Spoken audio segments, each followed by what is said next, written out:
All right, I'd like to call to order the meeting for the school building committee, the regular scheduled meeting, April 13th, 2026 at 7 p.m. First thing we'll get into is community forum and engagement. Public participants is encouraged. Speakers are encouraged to utilize this opportunity for dialogue with the committee constructively and will be limited by appropriateness, staying on topic and maintaining decorum. Time will be limited to a maximum of 30 minutes in total at start of the meeting. Sorry. Anything in the room? When do we see alternates? Yeah, I think you need to see it all. Really? Yeah, you can see it, yeah, team. All right. Well, yeah. Or my phone. So I'll make a motion. You'll see, Lisa? Joseph. Or, Yeah, that's. It doesn't matter. okay. Wait, I sent Could it. do both. Second? Second. All right, so we have a motion to seat Lisa Eaton tonight on the board. Motion to see John Paul. Yeah. Yeah. Right, and we also have a motion to seat John as well. Thank you. All right, so. Okay, Not debatable, just say all in favor. all in favor? Aye. There you go.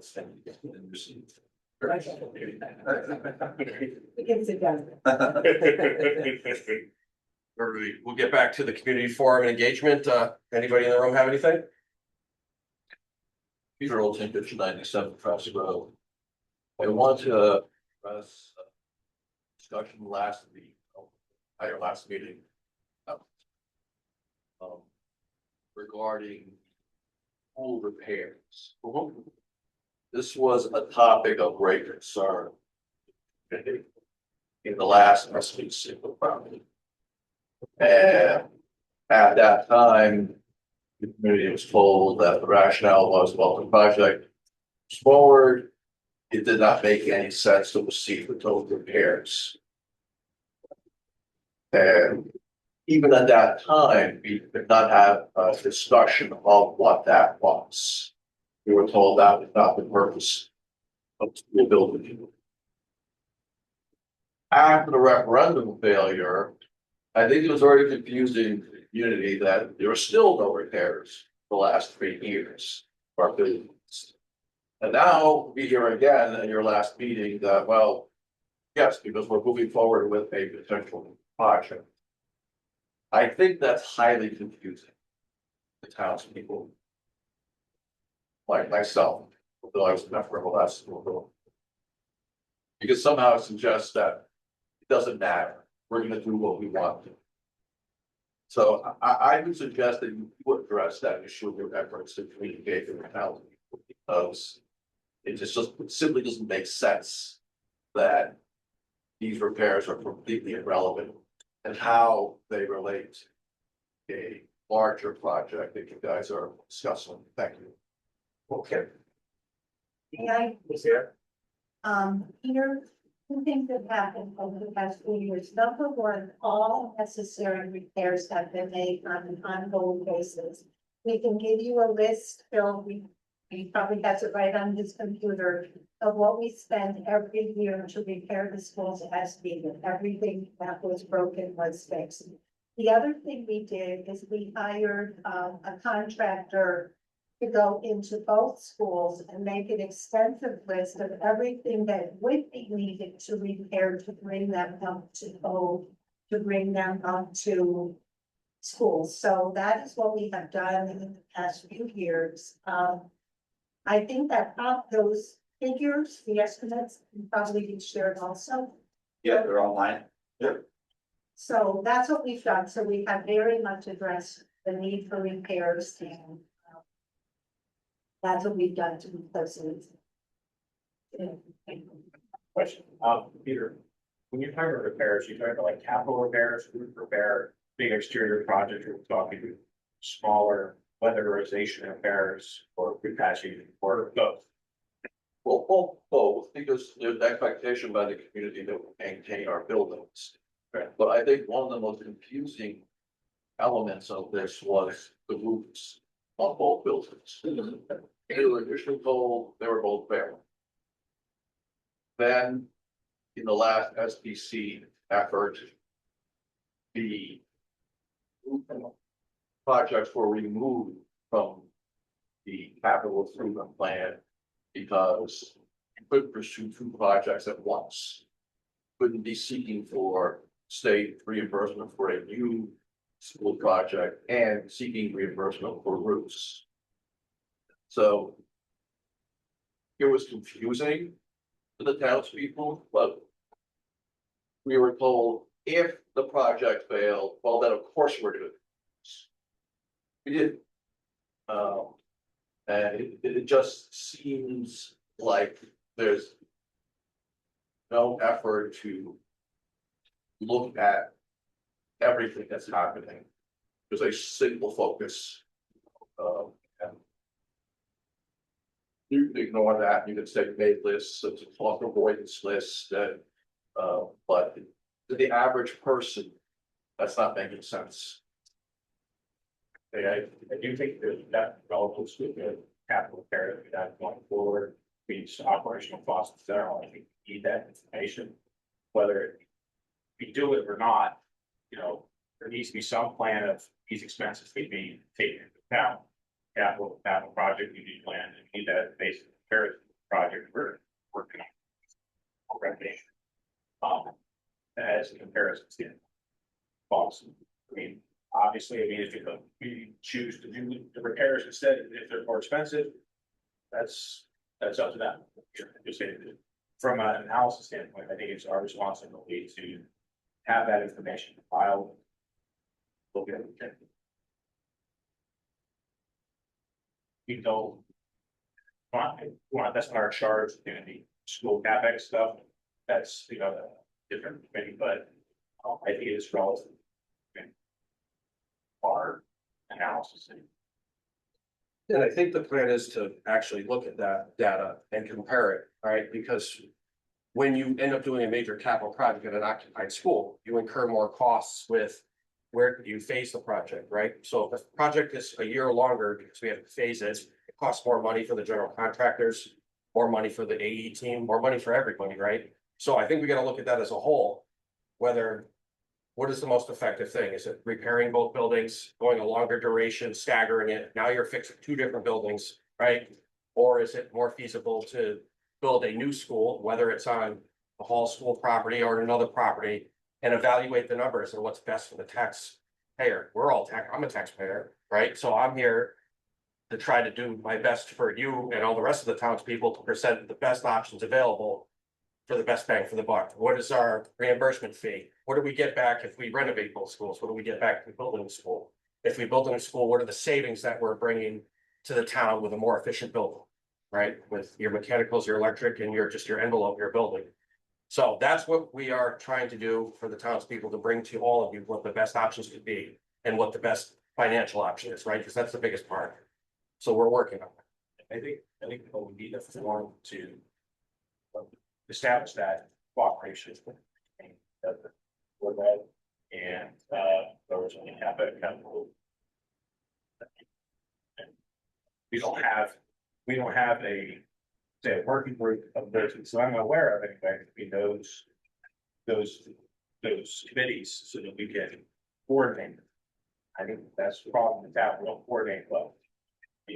So I think it's sort of at a meeting or some work to coordinate well. To coordinate the what the projects are, what different activities capital project plan, the SBC, and obviously finance too, but all those different groups.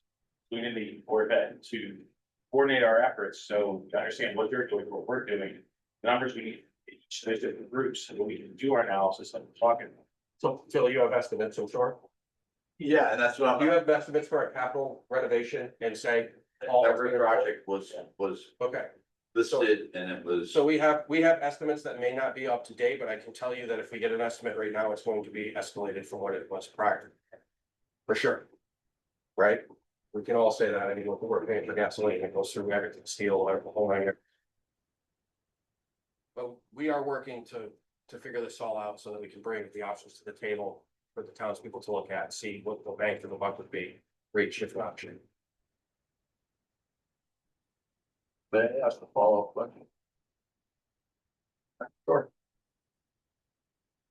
At the last meeting, I also asked about what we all learned as a town a year ago. At the joint meeting of the three boards and board of selectmen. CIP actually fourth, four groups together all at once, it was great. And we had our two state representatives there. And the outline that we heard was something that seemed more appealing because it was a process where choices were presented to the town. Option one was a new school in Sutton. Option two was something interesting that I heard the tech conference was talking about, where it was a combination of renovating space and hall, new addition of some sort. The third option was neither, which was essentially the prepared schools we have, as we have been the last 15 years. And I asked about that at the last meeting, and the response I got from the first selection, who I guess the member of the committee now, was that was speculative and that process may not be followed. I can't speak for Mike or anybody else here, but what I can say is that our architect, our owner's project manager are working diligently to provide us some options that we can discuss, and we're working diligently on that right now. And as soon as we have something to present, we're gonna bring it to the table. Thank you. Anything else in the room? All right, we'll go to Nick. We can unmute Nick there.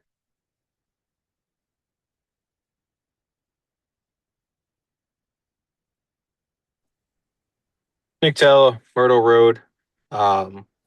So in the past,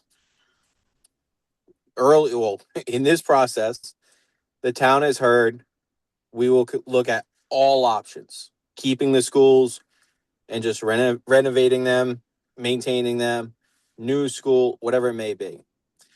Then we were told no, and then we were told yes. And now the last thing that we've been told is that we've done so many studies on what it's going to cost if we keep the schools and maintain them. And we're not going to look at those numbers again. At the same time, we've done so many studies to know what the new school is going to cost. But yet, the SBC is willing to spend money to do studies and all this analyzing of this information, but they aren't willing to look at potentially a cheaper option. The SBC naturally will have a lack of trust amongst the community members because of previous SBCs. They've also already came out with drastically inflated student populations of 500 kids, and which nobody realistically, nobody believes those, right? We've already seen an inflated number of like $50 million to keep the schools and maintain them, which nobody trusts except for those that want a new school. So the SBC naturally will have a good amount of people that just don't trust them because the information coming out is very skewed. And it's skewed in a way to push a new school. I get it, right? The town is right now looking at a potentially 7.7% tax increase. If the SBC gets its way and shoves this new school down our throats, we're going to be looking at an additional tax increase on already that 7.7. On top of that, we're going to have a fire department. These are things that, sure, it may not be in the charge of the school building, but realistically, if you want to know how this vote will go eventually, you need to know how the people are thinking in this town, right? I am disappointed. Again, this committee fails to allow participation in both the beginning and end. I don't know why they refuse to allow it, but it's hard for you to say, you as a committee, to say we want public presentation, but we're going to limit you to just the beginning, right? While so many other boards throughout town, they want participation and they put it there for people to do it. While the SBC says they want it, they don't do the same. Thank you. Thank you for that, Nick. Luke, we're gonna unmute you. Please state your name and your address.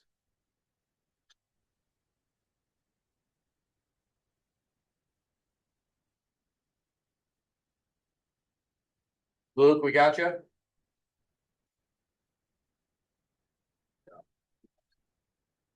All right, we're gonna move on.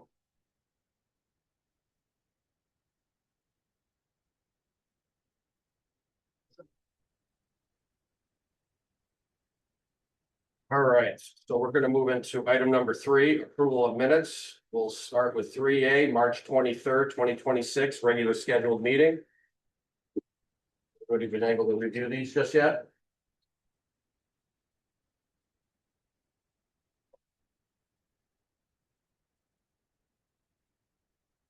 You guys get these earlier or?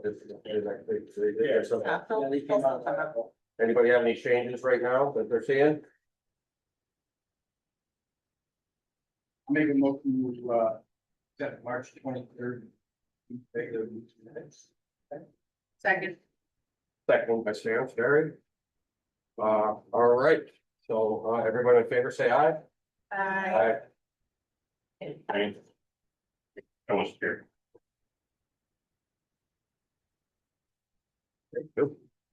All right, the next set of meeting minutes for 3 Part B is going to be the special meeting on March 30th, 2026. It was a joint meeting between the school building committee and the Board of Education.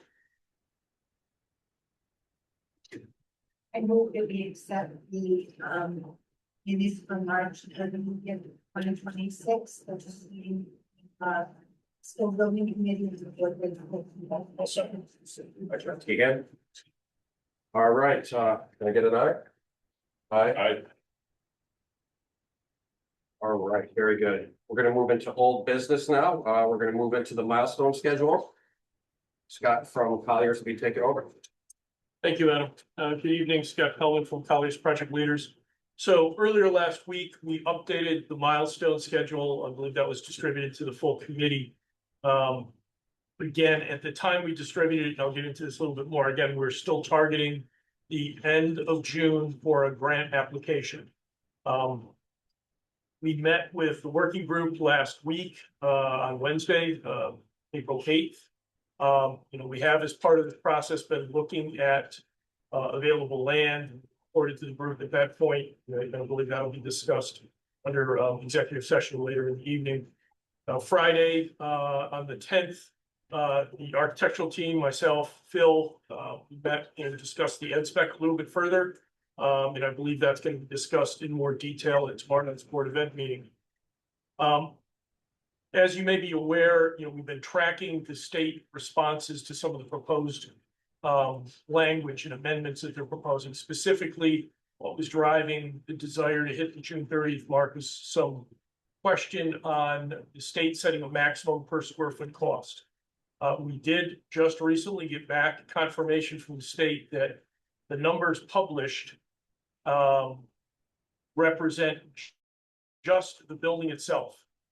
So the building itself from the uniform net estimate, if anybody is an estimator, it's line items A through M, which are systems of the building. It does not include site, does not include furniture, does not include soft costs, design fees, all those other contingencies, escalations are not in that number. So we look at the number. I did a quick calculation of what that means for Willington right now, and it comes out to $503 a square foot. Currently for projects, elementary, middle schools, we are not budgeting over $500 a square foot right now. So again, it would appear that threshold can be maintained for the project, which is still being defined by the architect. But it's important that I bring that out because we're hearing right now there's still multiple options we need to look at. The schedule is reflecting that, but there's still so much work, input from the community that we need to do. We can go past the June 30th deadline now, which will afford us the opportunity to build the ability to extend that schedule past June 30th. Provides more opportunity for community involvement. So I wanted to bring that to the committee's attention. I don't think a final decision has been made on that. We haven't taken our foot off the pedal yet, but we are looking at multiple options. We still need to price those out. The design team still needs to finish configuring those. I think our recommendation would be to explore that seriously, to allow more time. for community involvement. The once the funding or once the grant is passed, and once the funding is approved by state statute, you have to go back out for architectural services, OPM services, all of us, because the project isn't defined, you have to go back out. The schedule that was included in the RFP anticipated going directly from the grant submission directly into design for 12 months. Typically, as far as the process of getting an RFP done for a project, soliciting responses, interviewing architects, interviewing OPMs, that's typically going to take a couple of months. The schedule included in the RFP had the project tentatively being completed for a new build. And again, as I think you pointed out earlier, a renovation could take longer than that, but for a new build for 2029. I think even if you did file the grant by this June, trying to hire the architect and everything else, I think it's going to push past that fall. We've created, again, pending final direction from the committee. I do have a draft schedule that shows a 2030 opening, allows a lot more time for, discussion on the project with the public, and at least earmarks or eyes a referendum in November. That would allow you then to select an architect, start design, and you could get the project open by the fall of 2030, which I think even if you pass the referendum by this June with architect selection, a very tight design time, it was 12 months, trying to do your diligence, making sure that the project's on budget, the quality documents, the reviews, the state approvals, would have been very challenging to hit that mark. So, I think from a schedule standpoint, 2030 is absolutely doable. And I think that probably is a more realistic date, whether you filed by this June or by June of 2027. But again, as soon as your funding is approved, you can start the design. So again, right now, till we go formally for the committee, the design team and colleagues, we're still doing our best to pursue our original task, which was a filing by June. But knowing that we are exploring some opportunities, potentially looking away from the existing site, wanting to be able to budget those, see if those are actually viable, present all the options to the community. We don't feel that we're going to have enough time to do that option. So any questions on the milestone schedule? If we go to June of 2027, how does that impact the reimbursement rate? It doesn't impact the reimbursement. Your reimbursement rate was set until 2027, till June of 2027. The legislation, the motion, the notwithstanding legislation said you have your current rate for 2 years, up to 2027. So it will not affect your reimbursement rate. It's spaceful. That's what changes. The space waiver? If the space, the square footage allocation, well, that's what it's changing. Correct. If a space waiver, I believe that is being pursued with your legislators. If a space waiver can be granted, that will improve the current reimbursement rate, and you won't get a reduction because the building is a little bit over in square footage of what the state would allow. And, I don't want to get too far off topic of schedule, but again, building a building of, for pre-K through 8, for 500 students, it even gets harder for 400, but for 500 students, you'll never hit the space standard. By the time you build a cafeteria, gymnasium, a nurse's suite, everything else, the state formula is flawed. It has been since they created it.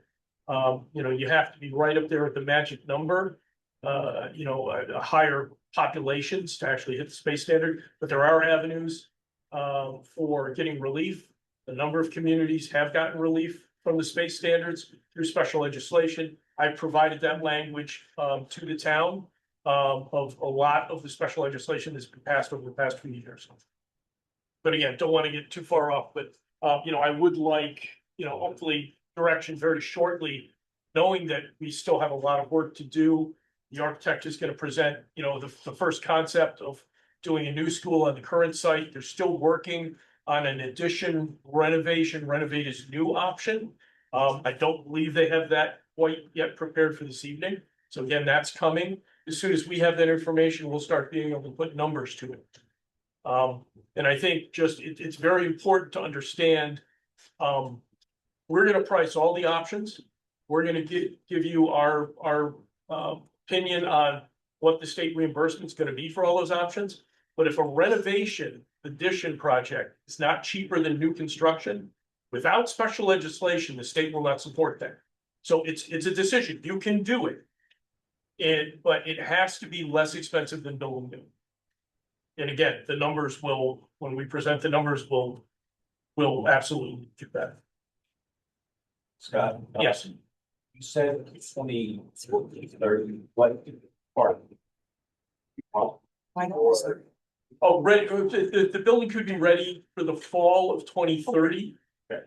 For opening.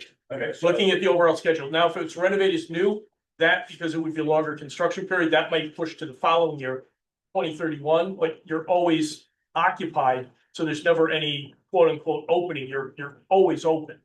It's just how quickly you could transfer the elementary grades over, probably not till the very end of the project, probably not till 2031. okay, so 2030 for the shorter timeline option Yes, for that starts. correct. Scott, wasn't there, an increase in the cost of the square footage if we don't apply by June of this year? Well, that's what I addressed. The state has put together proposed language.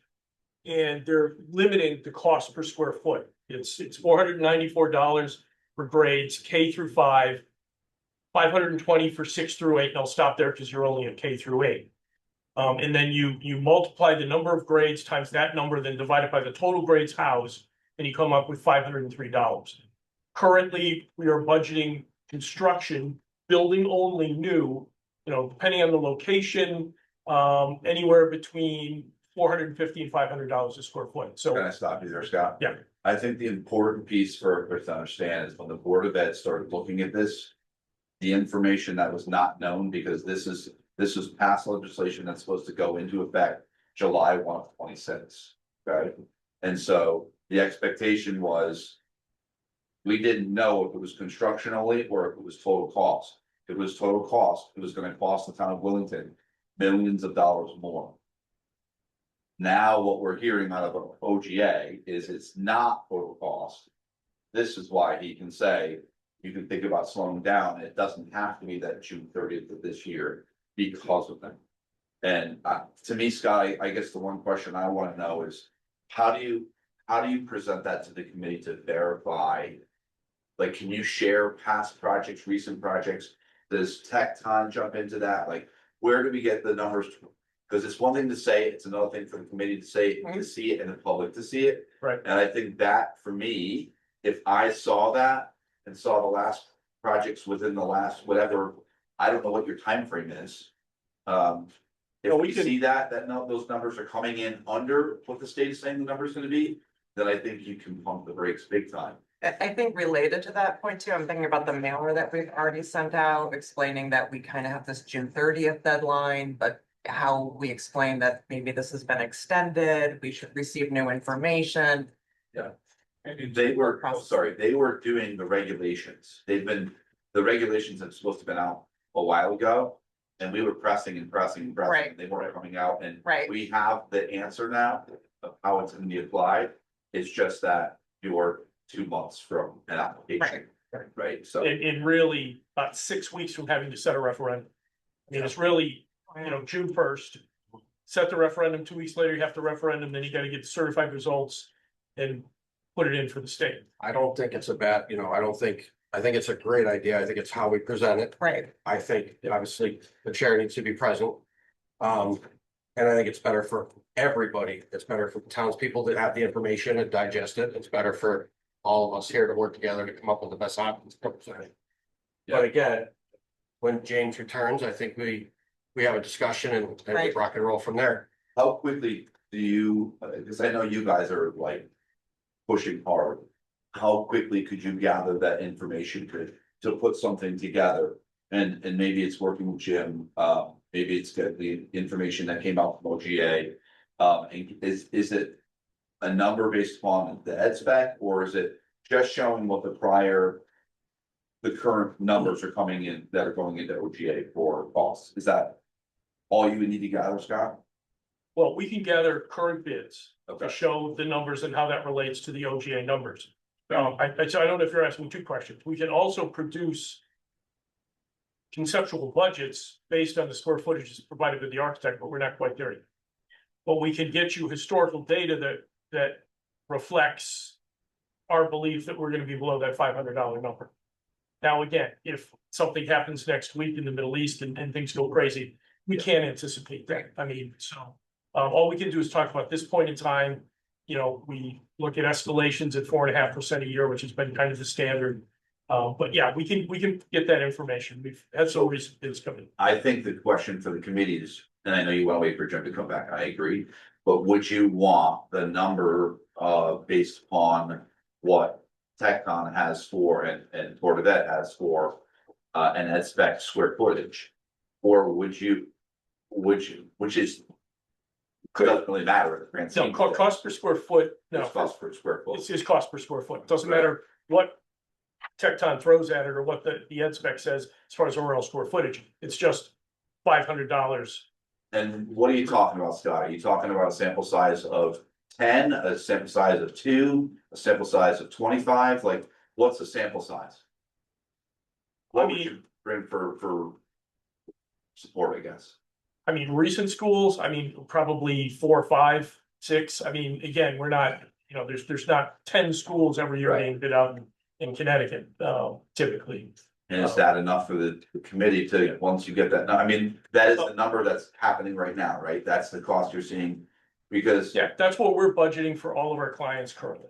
and is that new Yes. and reno addition? It depends, renovation, it depends on the age of the building, how much needs to be done, environmental issues. You know, a lot of things can modify renovations as well as timeline. You know, if it's a school that affords you very limited swing space, are you getting portables? I mean, these are all the questions we have to answer when we're looking at a renovation. How, you know, not only can you do it, but how do you do it? How does that affect schedule? What kind of environmental issues are we going to be dealing with in an occupied school with children? So all of those things can add cost. And again, if that is more expensive than building new, you can still do it. But the state's going to say, we won't give you any money for it unless somehow you get special legislation. That's what I've never seen. Not that it couldn't happen, but I've never seen special legislation to push for a renovation over new when it was more And expensive. it's zero reimbursement. Correct. Proofs in the pudding, right? Except for, well, you might get something for some mechanical systems and you might get something for the Right, roof. energy. Right, Right. which is current non-priority Gotta project. be super well down if you're gonna go that route, man. So the higher end cost from a general industry standpoint would be renovation. It's gonna be a lot because of the logistical issues we're gonna have, the cost we're gonna have, It may be, cost per square footage. it may be, it may not be. Again, we've got to look at the amount of building area. Again, sometimes buildings aren't as efficient. You know, so you can only knock down so much. Yeah. So, you know, a new building could be more efficient, less square footage. You know, again, if it was a newer building, you know, we're seeing projects now that were constructed in the 90s that are going for renovation new status. Well, a building in the 90s had ADA accessible toilets and was in pretty good shape. There's some good bones there. You know, so when you look at the age of that building and that it met current codes at that time, which haven't changed dramatically, it's not as expensive. That's not a deal. Remember Yeah. when Tecton said 16 levels? Yeah. 16 levels at whole school? Yeah, that's how we're doing, so that's what we're doing. So that's. Right, Over one. That's. but I'll it's say what still, it's not. right, but it's still our charge to put an equal effort to both options and Right. estimate them and to present that to the public and present the cost. So that is what we're gonna do. I just don't have that information yet to start developing those estimates. Right, I think from a committee standpoint, I mean, I would feel more comfortable if we had which we believe to be the higher cost option. We have that data before we decide, hey, June, yeah, we can just, you know, take a lot of time to dive a little bit deeper. We want at least some data point of not just historical, you know, cost per square foot of some previous projects, but in terms of what this specific project, because of phase and logistics, will be more expensive than if we could build it new. No, for sure. We have people who feel very strongly about renovation. So I So, would think really understanding the so to cost. understand how to have that data, I think it's important, that you said a rough order of magnitude. Mhm. And then go, okay, well, we can see that in terms of the cost. Okay, we have a data point that we can say, all right, we have time. to do that. What's your time frame for that? For one. So he's basically, Adam is basically saying the easier number is what I just heard you say, Scott, is new because it is what it is. It's a new building, right? You have, it's on the site. The renovation addition at Hall School or renovation, whatever it is, the unknowns. How do you calculate in that cost and when does that come in? How far away is the committee from seeing that? Can I take this real quick? So I think what they need to do is finish their options, or if their options are renovate an addition, then they have to estimate it. That's exactly what's gonna happen, and I think that's what they're working on. We have a concept tonight for. Right. So once their concepts are done, then they can put numbers to the project, and then they can Is that, figure out what Are the you a square week foot away? would be, but. or? Well, depending on the reaction tonight. Okay, So. And you'll look at renovated area, you'll look at new construction, Right. you'll look at demolition. Right, And then again, well, there's gonna be two numbers to look at. It's gonna be, this is what it's gonna cost to renovate, and that's not even, that's just a rough estimate. That's Not not, logistical or else. right, you're not getting a construction manager involved, and they're gonna put numbers to it too at that point, right? It's gonna be logistical challenges to renovations. Yeah, But that's what the options are. They're finishing those now. They'll present them. And then that's where we start seeing some numbers. so do you think, and I'm just trying to put a time frame on it. To either say slow down or keep it going. We Well, don't have time to do that. Is like next Monday too fast for both teams to pull together the information they need to be able to do that? Is that realistic? who's doing the are you estimating and they're? Well, it's actually, it's also in their contract to do an estimate, but we're gonna work together to develop. Right. the Is total it project realistic budget. to have concepts and an estimate done in a week from today? so. Budgeting for renovated new compared to new. Yes. Detailed. Uniform estimates, no. But rough. So. Yeah, I mean, we do enough to know a range of where these numbers are. We know the variables for renovated as new. The biggest issue when you compare the two is time. Because renovated as new takes almost twice as long. So the number is pretty clear. It's escalation. Then that's what we'll need Yeah. to show. And, Yeah. and then I think, again, there's still, the other factor here is educational. Well, let's just say the numbers are very close. Let's even say that the renovation number is a few million below. The final product educationally from future expandability, what does it leave you with as far as, classrooms that are light and airy and, really for like 21st century? Can that be achieved in a renovation? And Right, so it's cost absolutely is critical, but I think you need the administrators, the board, and this committee also take a look at, what are you getting educationally for that? Are you improving the situation? Are there advantages one way or another? Educationally, what do those options provide? So I don't want everyone just to focus within the community on cost. And again, if the costs are very close in the final product, what is the better product? What is the better solution for the kids in this community for the next 50 years? Would those estimates include the demolition for both projects? Yes, But even if the costs are close, it would still buy the committee time. Is that accurate?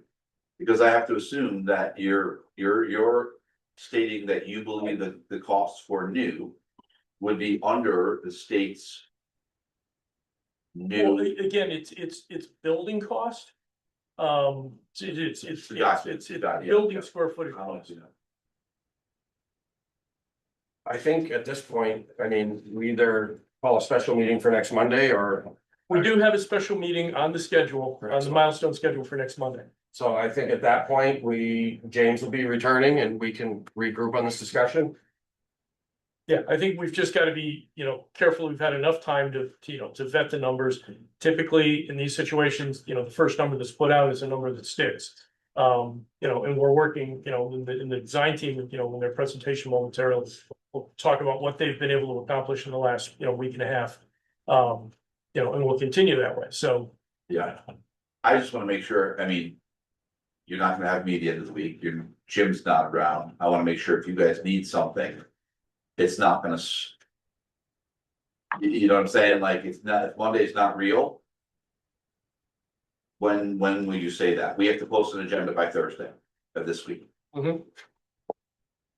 Will you know by Thursday of this week? If we're gonna have something that's.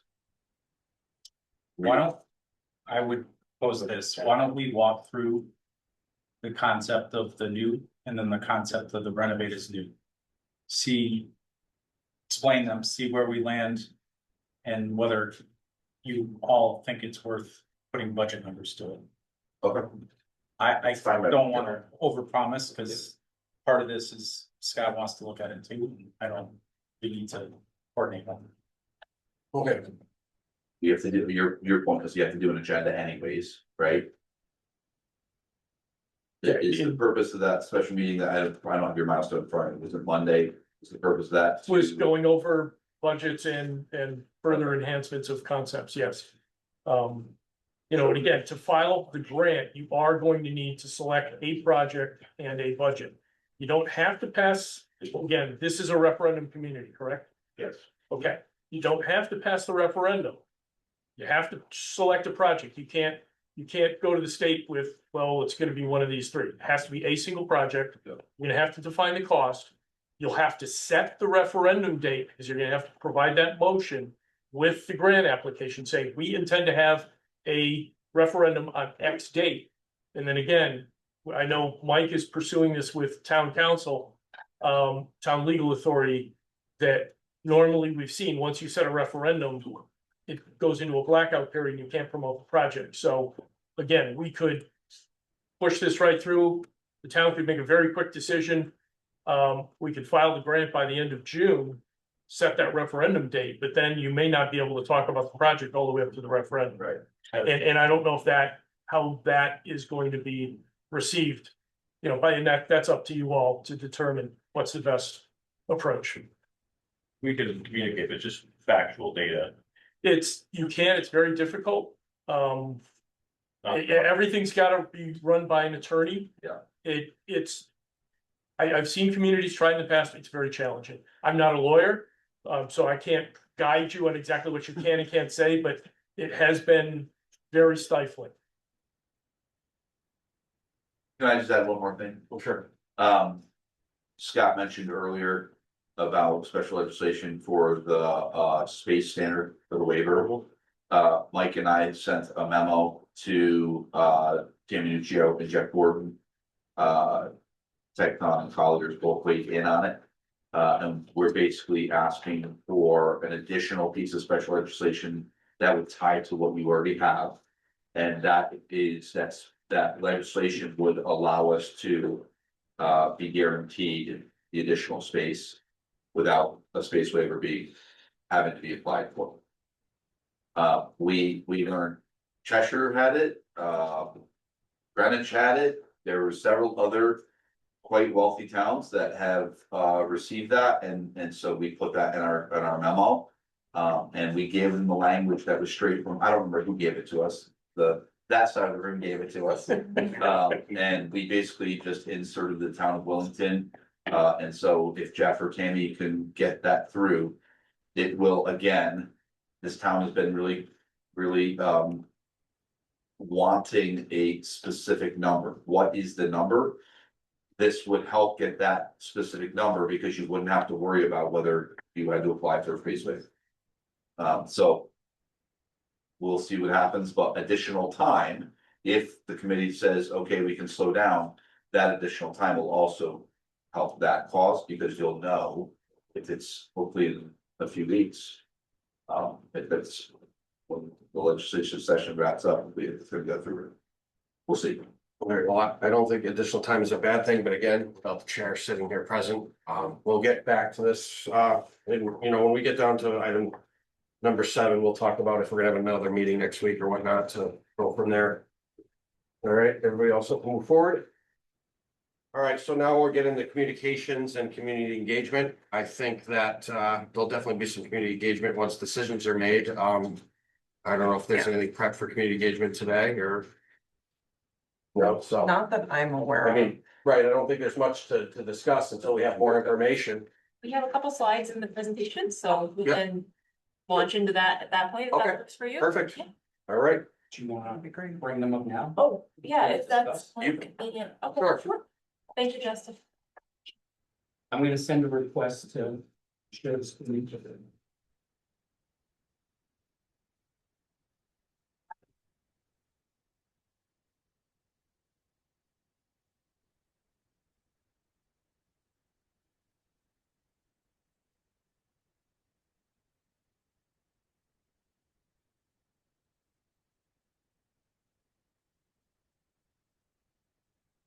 Thank you, Justin. All right. So when we think about community engagement, we're casting a very wide net, right? We want to talk to, from our current more focused working group and leadership group sessions, we want to expand beyond that to our think tanks, which can incorporate parents and students and board members.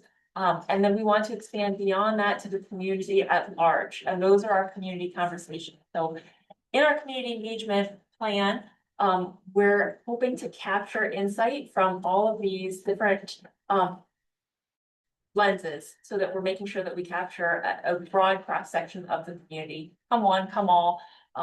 Understanding that we want to make it easy for people to participate, so identifying those ways, whether in-person, digital, hybrid, at existing community events, or also crafting our own unique events at key locations within your town that are really convenient and easy for folks. So that's the game plan for the types of events that we could see happening.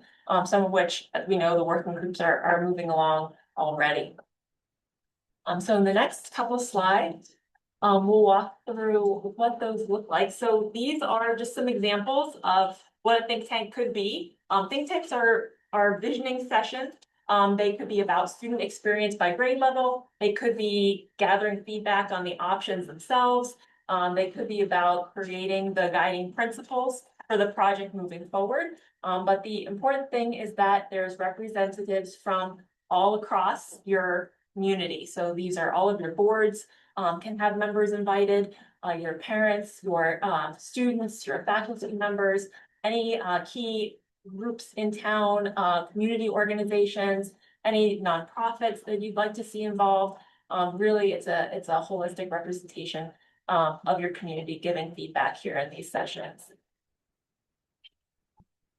The next type of event, just to give you a flavor, the leadership group sessions.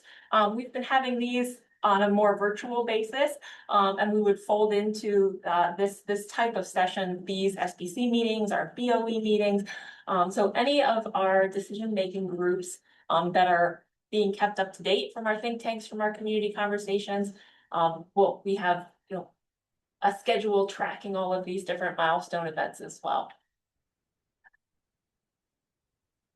And the community conversations themselves, you see some examples here where we've been to family pool nights, we've been to fall festivals, and we've been to events hosted in the schools themselves. And all of those are great opportunities for community members to participate in a way that's easy for them. We've got surveys that we have done digitally to gather feedback. And we've recorded our sessions and posted them on the website, so if folks can't attend that night, they can always watch the recording and stay up to date. And we know you've already got some communication. You have your school building committee website, which is a hub of information. You've already created some flyers. So our thought is to leverage, we'll reuse the yellow. We know that is your brand. So we will bring that into a portfolio of flyers and social media posts that can start to advertise these different events when we settle on dates for them.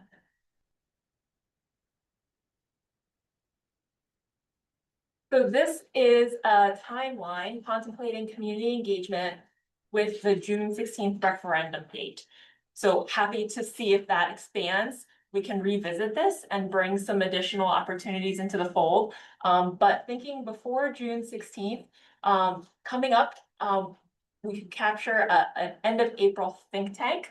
That was that visioning session where we could look at the student experience by grade.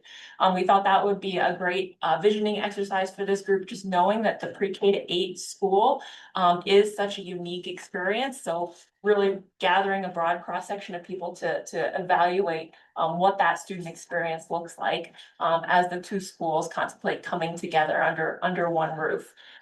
And then we would have 2 opportunities for the community at large to participate. The first session could be focused on what exists and what's possible. So that could be an understanding of your existing conditions, any data and benchmarking that we've collected to date. And then the what's possible could be the options, some of which we'll present here tonight, and gather feedback on and prepare some updates for the community at that time so they could start to see what the new is, what the renovate as new is, and what the fix what we have option is in early May. And then in June, the second community conversation could take feedback from community conversation number 1, revise what we hear is a preferred direction, and present a little bit more detail under that option, including some costs to the community conversation number 2. Yes. We do have Willington Day coming up on May 23rd. I don't know if you've had any interest in trying to do some outreach there. That is really helpful. May 23rd. That's really helpful. We can coordinate offline and we'd love to know who's organizing that and how we can, Okay, absolutely. yeah, connect. She's listening right Yeah. Oh, fantastic. We would love to be there. That's Melissa, right? Yeah. Okay, awesome. Thank you so much. That's kind of the top bar. Of course, we'll also continuously update the website with our presentations that we're giving. Any flyers or dates as they become available will go on the website. Social media posts, videos that we create, some existing conditions analysis, results of those think tanks.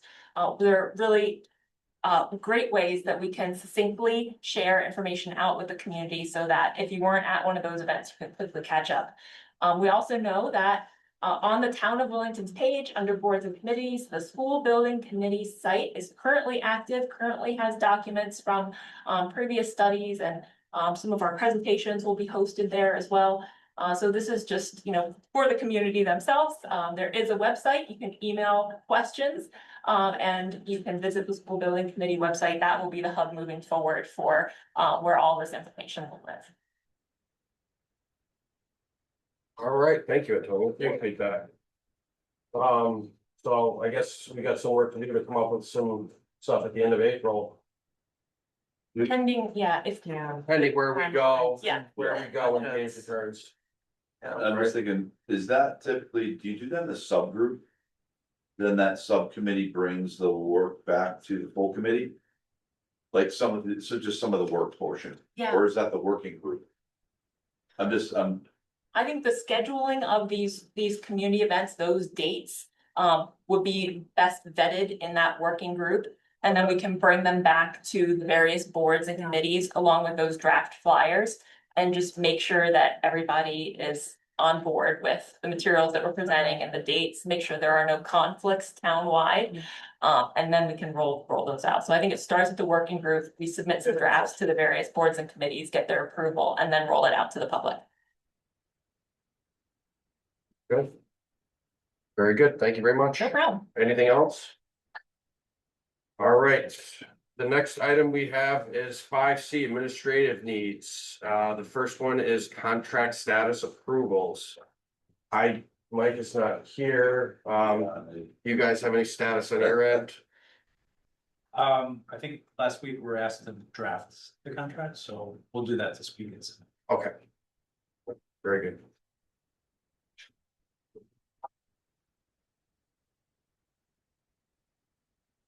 All right, 5C2 is owner's project manager. Is there anything on your end, Scott? You guys are all set, right?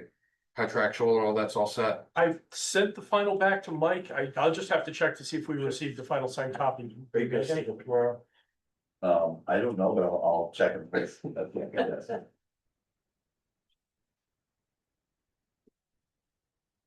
Okay, we already hit on architectural engineering services, I don't think there's anything more to hit there, and then phase one environmental site assessment. Are we all set with that?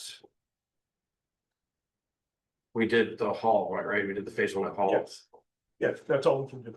And they've reached out to me, so they actually just emailed me Lang it? today. Okay, great. Yeah, I think you've done the questionnaire already. Yeah. Yep. ETN. No, they haven't been out yet. Yeah, I emailed them. I got something back today to schedule. Someone was away. So, Yeah, They do a lot of they've committed to have it being done by June first. A lot of the So work's on. so they're committed to that. Yeah. All right, moving into the SBC financial report. I know that was shared with everybody earlier. Did everybody have a look at it? Do we want to share it or anything like that? Oh, closed it. I emailed it out to everybody. Well, Lisa, I emailed it to you too. I don't know if you have any. I basically just took, just because remember, we're operating our business office right now with 3 people, normally it's 4. So just trying to help out where we can. I put the total amount in there of the budget, total, and then, the number I didn't have Lisa forwarded me was the invoice for the flyers. So I've just done some simple math down on an Excel spreadsheet to show, what the expenditures are so far. Which is the mailers, Langen is in there, Collier's, Tecton's in there. And there should be a balance of around, is it 99? What was the number? Anybody? Yeah. 96,000, I think was your number at this point in time. 23. Yeah.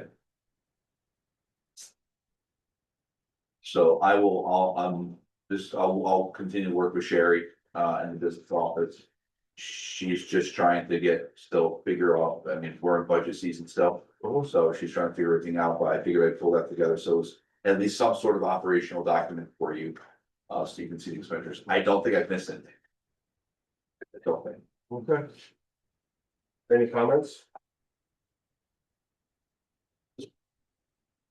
All right, we'll move on to 5D operational impact considerations for consolidation. Yeah, it's on the Board of Ed agenda topic for Sam to talk about tomorrow night, but she doesn't really know that. It's really, we're just gonna schedule special meetings just to talk about that. I'm waiting to see if I can do that in executive session on the Board of Ed side, so I don't panic people. Okay. And the purpose of that is when you talk about staffing going from 2 buildings to 1. Yep. It is, Oh, sure. there's obviously some consolidation there. I don't. Right. So depending on what the attorney says, will be how we go. Okay, so you guys will provide more information. Yeah, so gather it together. All right, any questions, comments? You know, that's gonna be shared with the finance. Oh, yeah, we'll share it, or yeah, we'll share information once we have it. Yeah. Okay, very good. We're gonna go into item number 6, new business. 6A, we're gonna turn it over to Tecton Architects for some preliminary design concepts review. Thank you. Great, thank you. I'm gonna share my screen again. And I'm gonna stay in tile mode for a second because I think you'll notice in the packet of the presentation that we handed out, we had some slides that we went over at our last joint meeting that focused on some of the existing conditions, room use plans at the existing schools, some conversation about allowable reimbursement. For the purposes of this agenda item, I think we'll toggle directly to the conceptual floor plans, both for a new building concept and a renovating new concept. So with that, get right into it. So I think most people here were part of our area where we started to share some conceptual plans of showing a new building situated to the southern portion of the site. And on the screen, and maybe if we can close the participants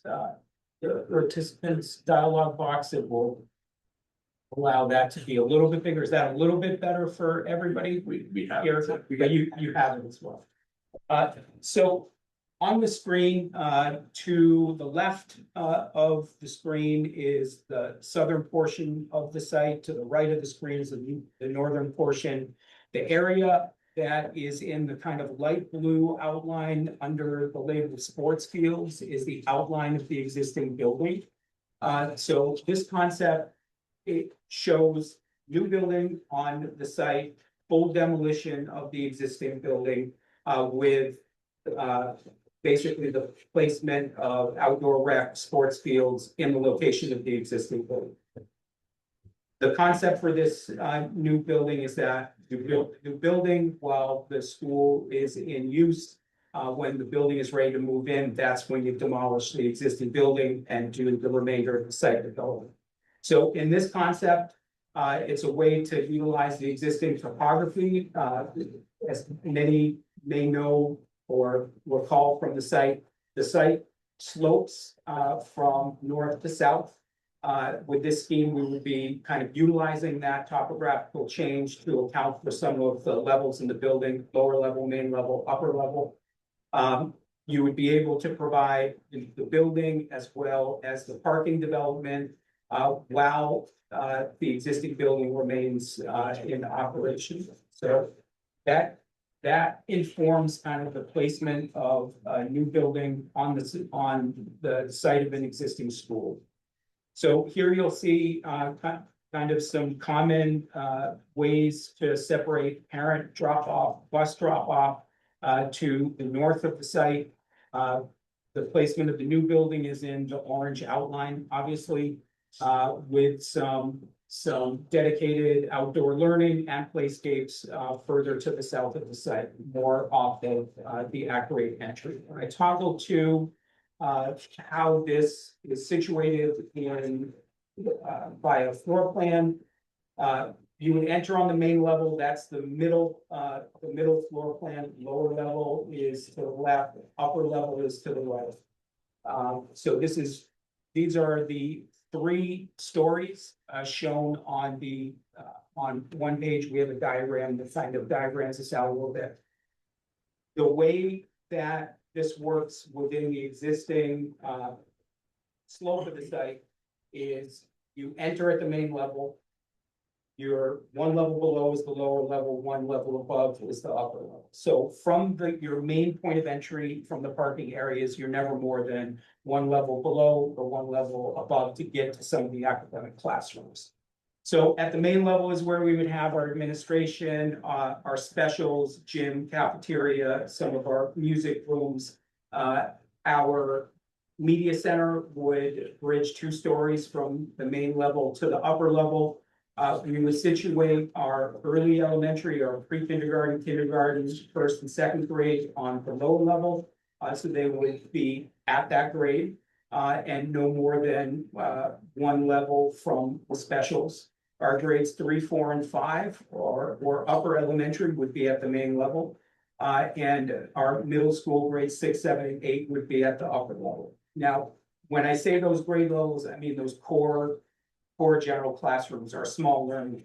So we would have a small learning community for pre-K to 2, lower level, upper elementary at the main level, middle school on the upper level. Once again, all of our specials would be off of those small learning communities. So very close to be able to go to gym, music, art, etc. I think we have some larger floor plans. So just again, these are kind of block diagram floor plans showing the location, the adjacencies of some of these SLCs or small learning communities. So lower level, pre-kindergarten, kindergarten, grades 1 and 2, just a couple of precedent images of our typical pre-K classrooms and early elementary classrooms to the right. Our main level showing grades 3, 4, and 5, as well as our specials, music, art, gymnasium, cafeteria, and Media Center and STEM CTE, as well as our administrative and nurse suites towards the front of the building, right at our main entries, eyes close to parking and building approach. The areas that are in green, you'll see in as part of the core small learning communities are an effort to bring our special education and our resource rooms closer to our core classrooms to help support both pull out and push in resources there. Or yellow, depending on my screen, it's green. I think we can have a vote whether or not that's lime green or bright yellow, canary yellow. On the right is just a couple of strategies that we try to implement. Secure entry vestibules. I like to consider this two-factor authentication, right? You get buzzed in once, your credentials are checked, and you get buzzed into the rest of the building, as well as providing for that compartmentalization of our core academic classrooms from a main street or a public corridor that helps service our gymnasium, cafeteria, et cetera. Some more examples of precedents of how we treat some of our public spaces, our community spaces. On the right is an image from our Brookfield project, upper right, and our Madison Elementary and our lower right. So these are the Madison is cafeteria trying to build in some breakout spaces or small group learning opportunities along the way. So one of the strategies for gym, caf, band, music is to try to stack the spaces so that they can open to one another, so that they can be scalable space.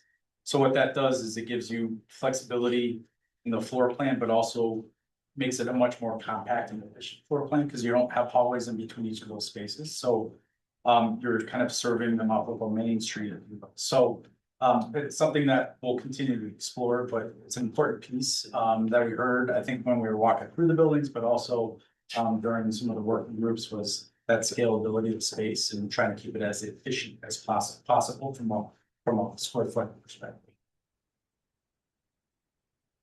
So within that kind of main street corridor, if you will, we want to make sure that we focus on the spaces in between, provide opportunities for student collaboration, smaller group learning, peer-to-peer learning along the way. So Media Center in the middle at the heart of the building, some images of some learning stairs and some other kind of spaces in between to the right.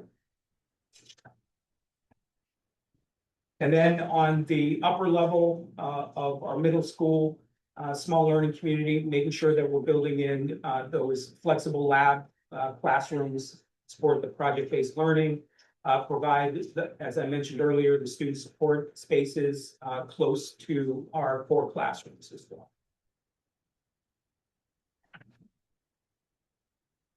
Any questions on this scheme? Because we're gonna go right into looking at a renovated school scheme. So I can toggle back to any of the slides that we just proposed. Go ahead. The pre-Ks, they're allowed to go up one private stairs. Is that correct? Was that what you were saying before? Well, they in this scheme, they would have, it's for a means of egress, right? So we would be able to facilitate the required means of egress all on the floor level that they're at. If we were, say, on the upper level for those students, we need to provide a dedicated means of egress to get them safely out of the building. So because at each level, we will have at-grade means of egresses, we do not anticipate needing to provide any dedicated egress. In other words, if you're on the main level, you don't need to egress down to get out of the building. You'll be able to get out at that level. Similarly, when you're on the lower level, you'll be able to get directly out. So yeah, one of the topics is making sure that the location pre-K, grades 1 are at, they call it the level of exit discharge, but also when they're visiting gym, cafeteria, and music, art, they also have to be there. So that's kind of why they're stacked. Okay, so they can. use those two levels. Yeah. Okay. Thank you.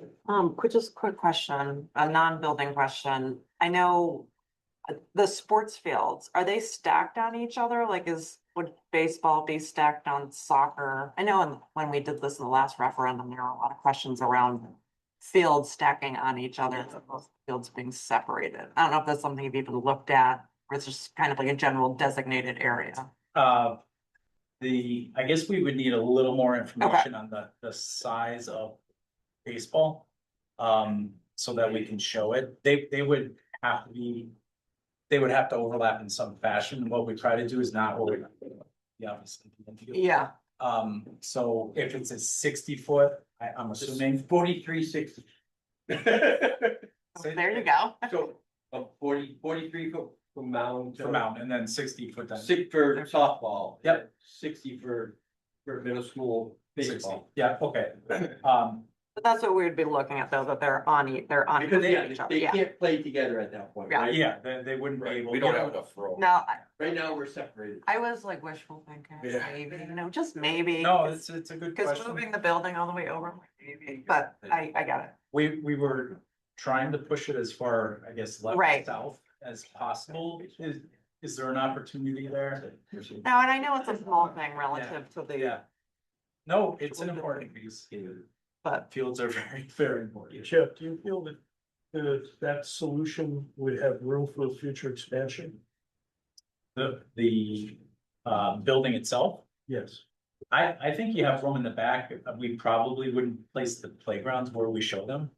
We would probably, let's see the cursor, but we typically would look to expand here. So if you have a 2 or 3 story expansion there, that gives you six classrooms. It might just be good just to have that wetland, because you got that stream there, whatever the wetland setback is defining that rear. Yep. I think it would be good to have that on the diagram. So I'm assuming if I'm asking it, somebody else is going to. Yep, we'll show that, and we'll show an overlay of the baseball slash softball. Yeah, maybe a dotted line for future expansion. Yep. Yeah, just so we know that we've accounted for that. Where did you say that would be in the? Okay, so back. Yeah. Hey, can you see my corridor, my corridor, yeah, my cursor from there? If not, we can get up and Thank you. I can do as best I can. I think likely here, only because you have, typically we would locate them at the ends of hallways, because you can stack the classrooms. It's a pretty easy add, and you can run the utilities right there. So in the future, you're not undoing anything that you just did, you just kind of connecting them in. So we will, it's a good point, Scott, so we'll show those dotted so that you can, the community expansion, if ever.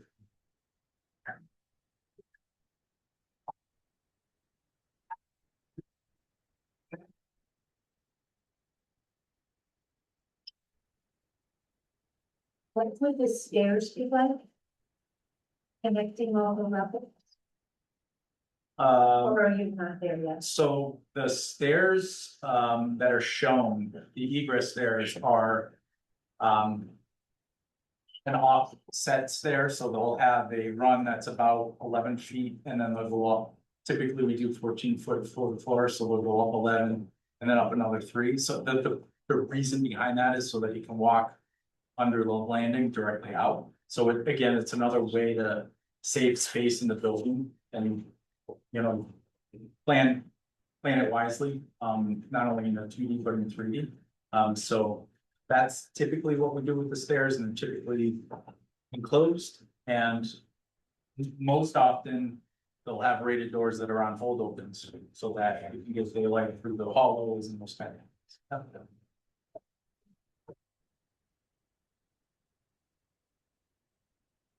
I got a comment, I don't know if you're. Two comments. One is, we had seen a conceptual design from. One of the other architectural firms during the interview process that had kind of moved the new school off to the side, but they kept just the main foundation of all. is that possible? If we kind of like shifted everything over and then turned the fields vertically versus horizontally and did like. Just Yeah. something like, I know that hall is really important to a lot of our townspeople, so I don't know if there was room maybe to take that into consideration. Our original scheme had that, so we certainly put it back. It would Okay, likely mean rotating something. yeah, Yep. and then, yeah, yep. And then, I can't remember who it was either, but like, there was one design that we saw, and maybe you would be able to see it. But they were really, trying to incorporate the landscape, like the nice river that's back there as like a focal point. For some of the classrooms, so I don't know, if, like, I know that this seems like a very efficient design, but it would be nice to kind of, incorporate some of the landscape from that just surrounding area, perhaps, if that's possible, great to idea. keep that in consideration. Yeah, I think that's. You know, I would probably do. So from an architectural design element standpoint, we're not a warehouse kind of town. And especially South Willington, there's a certain architectural element to the houses. We're not flat roof branches. They're Victorian or 1880s initial roof, certain architecture. And I think a very radical temporary design of a warehouse, sort of flat. Some of these places I go is gonna, I see this character of all the houses, and you go through them. There's the school. What were they thinking? It looks terrible. And I mean, it looks like it could be a warehouse, you know, and they could be, they should have a loading dock there and it's a warehouse.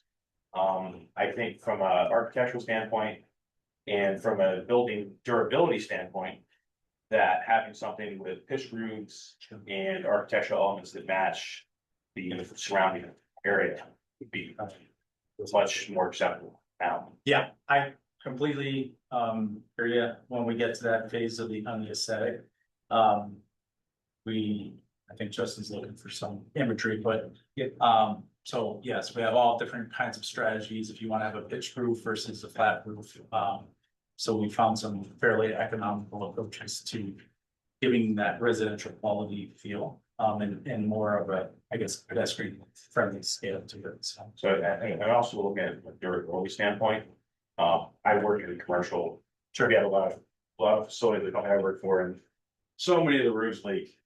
You know, with almost all of them. So, but just from a durability and cost of ownership, those, you know, HVACs on the roof, they're all, Yeah, you know, and it's not like we're gonna be moving to a different warehouse for 20 years or 15 years.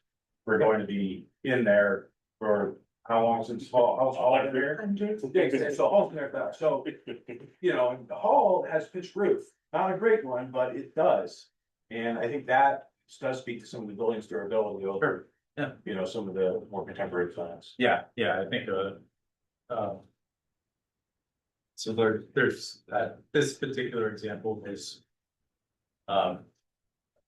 Farman Fields was the kind of the directive for this particular section of the community. So they wanted a farm-like feature, so that was the gym, or is the gym.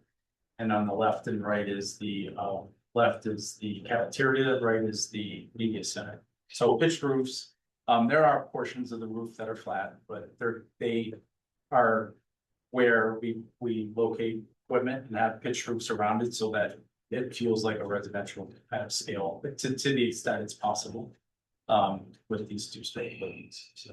Yeah, and from a floor plan perspective, it looks like it could be a warehouse. But I'm just gonna also toggle back to the sister school that is here. This is also an elementary school, and this had a slightly different motif. We call this one the Woods and Trails building, so.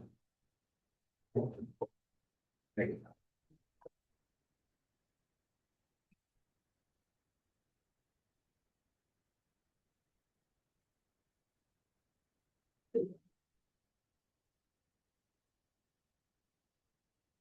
You mentioned the cafe/gym combination. Is it possible to swap the administrative cafe to offer? I know it's not symmetrical, but. Yeah, I mean, I think alternatives can be explored, along the front. The reasoning behind the administration was to have the ability to have visibility for all the entire, but we could look at it, certainly.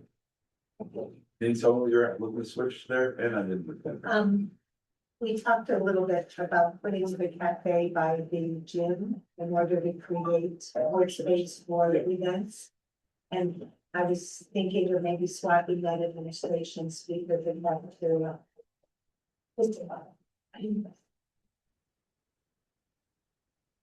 All right, go ahead, Justin. Thank you.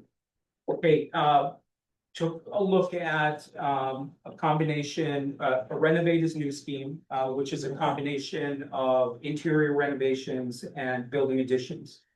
So here, a portion of the building to the building west will be demolished in place of a new addition to help rectify some of our some of the accessibility issues within the building, as well as providing a comprehensive renovation of the existing building. So in this scheme, further development of the outdoor parking and pickup and drop off area. And here you'll see the area in light blue is the footprint of the existing building, maintaining what I think everybody recognizes and understands as the special front of the building, especially. And the area in the orange or ochre is the location of the addition. That one was for Jeff. That color selection. So, and a renovate is new, I think Scott has probably mentioned this, but there's some rules where, you know, when you're done, 55% of the footprint needs to be existing, and 45% new. So just keep in mind those ratios once you start tipping that. In this particular example, saving a large majority of the building, and only tearing down that one portion, just, I think it's the most logical, simple addition for a renovated new, bless you. And the numbers, just so, as far as square foot numbers, before we move off the site plan here. The existing building's 67,597 square feet, and the addition, so two-story addition is 37,200. So, and then we're taking away about 1,400 or so square feet, so you're around 103,000 combined, and some of the challenges are, I mean, the addition out in the back in the ochre is pretty efficient. It's a double loaded.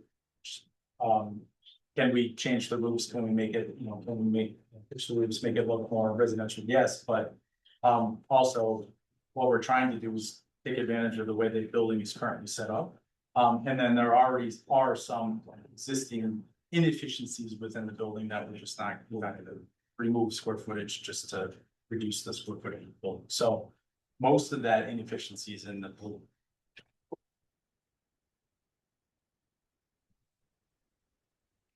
So lower level floor plan to the left, intermediate level floor plan, or what we would recognize as the main floor in the middle, and main floor plan to the east. Here. So a couple other things that don't come out immediately when you're looking at this, things like the cafeteria. At the moment, we're not proposing to move it, relocate it, or expand it. So those square footages are a little less than what are shown on the ed spec, but we're not going to move all four of those walls because they exist today and they're surrounded by circulation. So we're trying to, there are going to be some, I don't know if there are compromises is a better word, not sacrifices, between, when you start looking at this floor plan, analyzing, using some of the existing space, even if you renovate it. So I just want to make sure for people. We didn't kind of move around a lot of the other core spaces, the science, all of those spaces would be completely renovated. But, and then we did take a swing at, the possible grade level configuration as you see on the screen, so.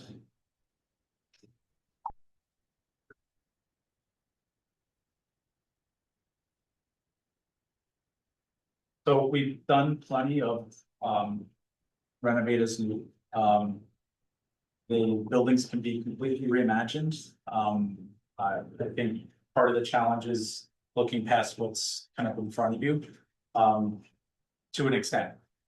Some of the structures, because this building was added to and modified several different times, makes it a little bit more challenging to, peel back, everything that you want to. So we want to be, there's a balance there between leaving some space and renovating some space. So we think this is a pretty reasonable, swing at renovating this school.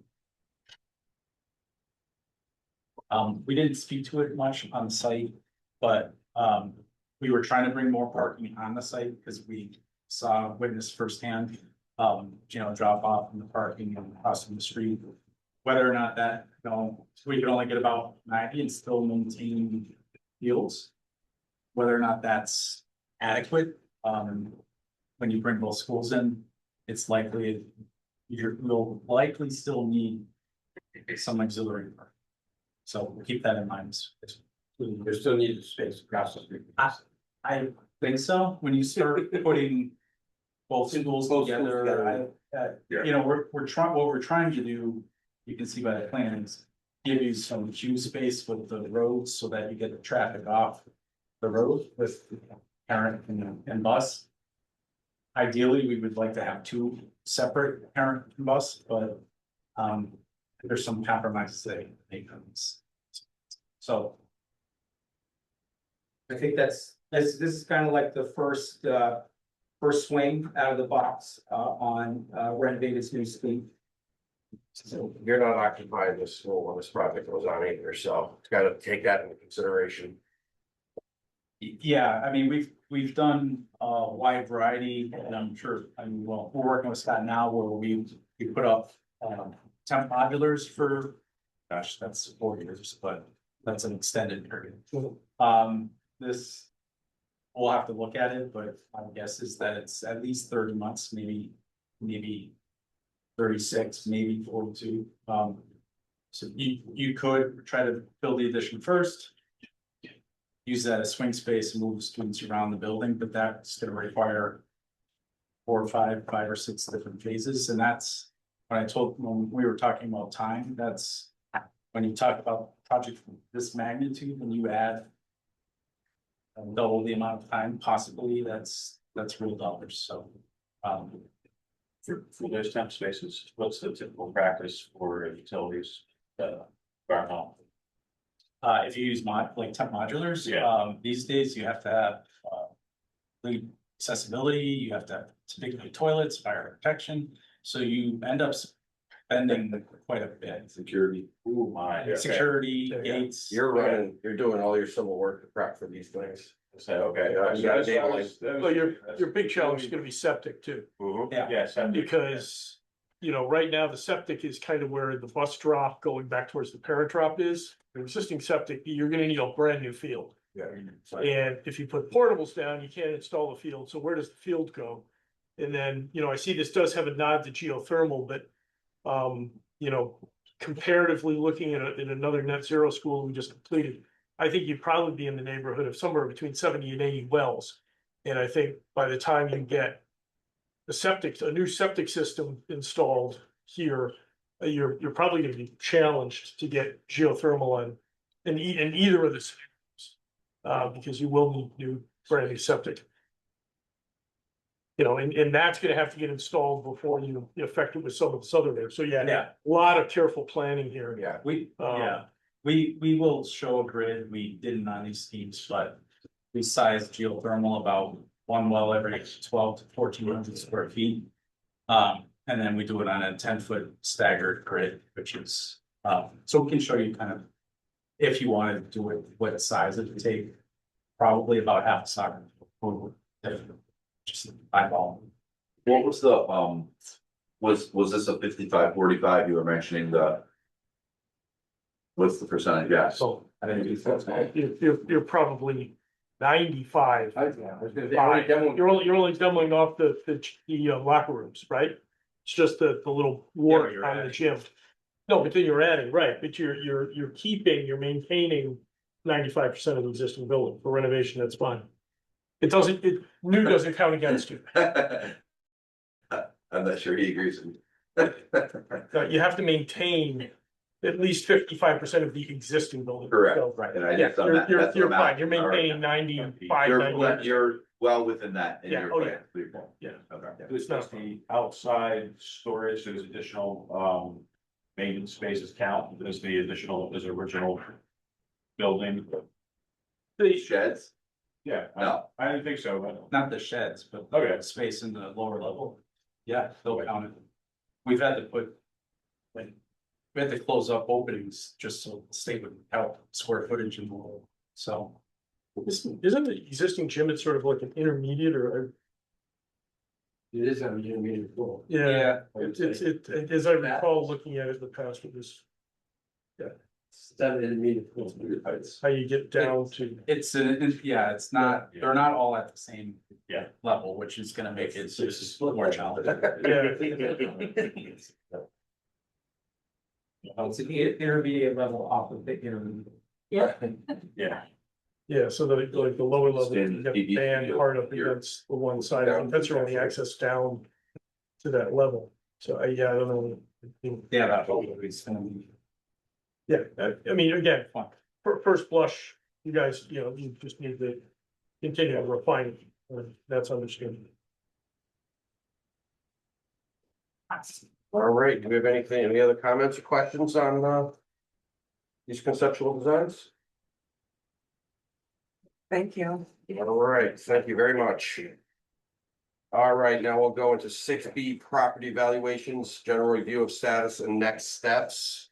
We really, again, I touched on it, Mike's been spearheading that, there was a property that we identified in our research of, looking back and looking at all the additional parcels the committee asked us to look at, but we can't openly talk about that at this time, I've been working with Mike, on that. But again, that's something we've got to wait till we have the executive session. There wasn't, again, we looked at 120 sites the first time. I think we probably looked at about 36 this second time, which a number of which were kind of repeats. And provided all that information to the design team. They looked at it as well. So we have located a parcel that has potential for development. But that's still being researched. And again, we can approach that a little bit more in executive session. Okay, thank you, Scott. Any questions, comments? All right.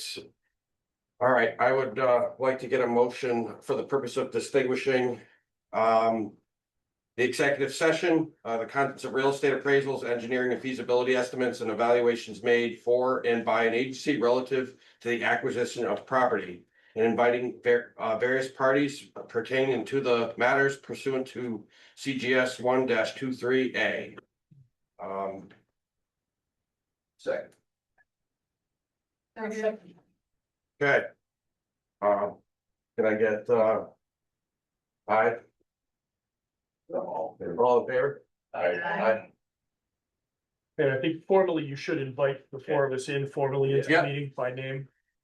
All right, You should say them. Yeah. yeah, so we're also like to vote to bring in Tecton Architects and Colliers, our consultants. Gonna move. Second. Second. All right. All in All in favor? Aye. All right, so if you want to pause the recording, Lisa. And then we can move people out into the waiting room. You're just gonna have to take. So Okay, at 9:21, we're coming out of executive session. And now we're gonna go to item 7, project considerations, assignments review. That's a living item. Right, so we're working through those project considerations and then assignments review, I guess I have to work with you to get some meeting minutes ready for our agenda, ready for. Going for Thursday. Yeah. And get this meeting. I'll pull some stuff together tomorrow and share it with you. Okay, Share it with you. awesome. Okay, now since that's a special meeting, we gotta make sure that whatever you wanna talk about is on that agenda, because we won't be able to modify the agenda. Right, I'll work with Phil on that, I'll get that done. I don't believe there's anything else we really need to work on right now. Are we having a? Working group on Wednesday? Yes, I believe it, that's in the calendar, right? It's on the calendar.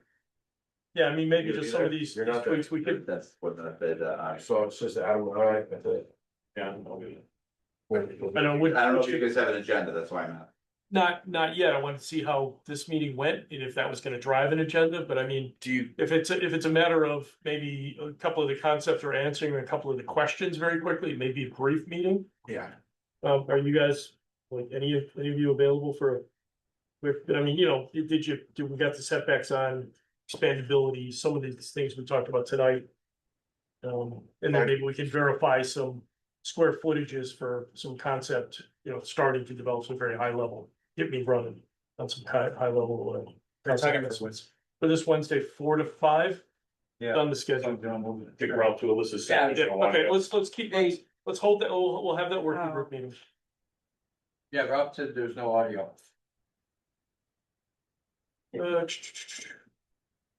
Yeah, 4 to 5. Wednesday the 15th. Anything else, yours?